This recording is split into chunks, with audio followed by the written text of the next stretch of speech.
Let's discuss fuzzy rules today in our new video. So what are fuzzy rules? A value is sent to the rules for evaluation after being fuzzified.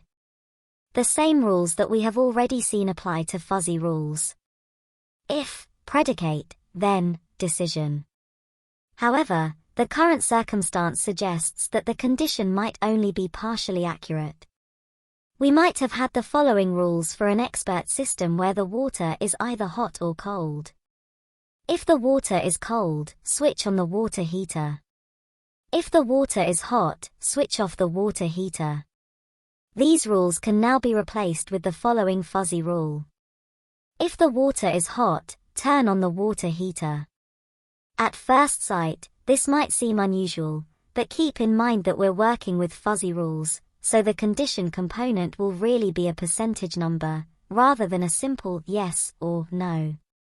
As a result, the conclusion will likewise be expressed as a percentage.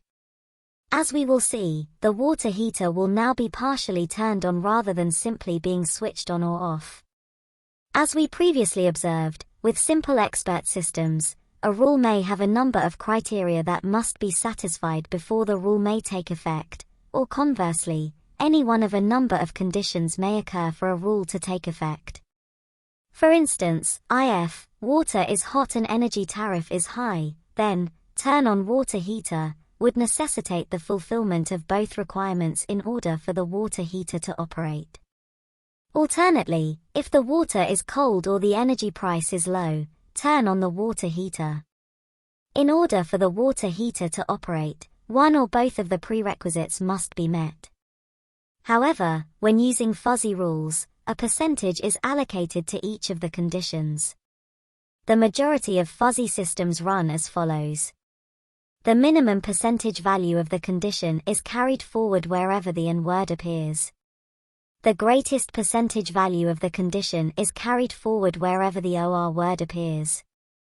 As an illustration, consider the following fuzzy rule. If the water is hot and the energy cost is excessive, turn on the water heater.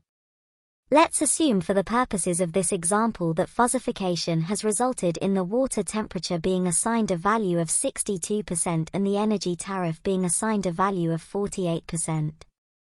Given that this is an operation, the value carried forward will be the lower of the values 62% and 48%, or 48%. The value that was advanced, in contrast, would be the highest of the values involved, in this example 62%, if the condition contained an OR operation. We shall soon observe how the value is carried forward. In an expert system, only one rule might be activated, but this is less common and more likely to happen when a number of rules are activated. Each of the rules will then produce a separate value that must be added together to get a final value that has meaning outside of the system. In the case we're looking at right now, we need a total output percentage that will show how much the water heater needs to be turned on.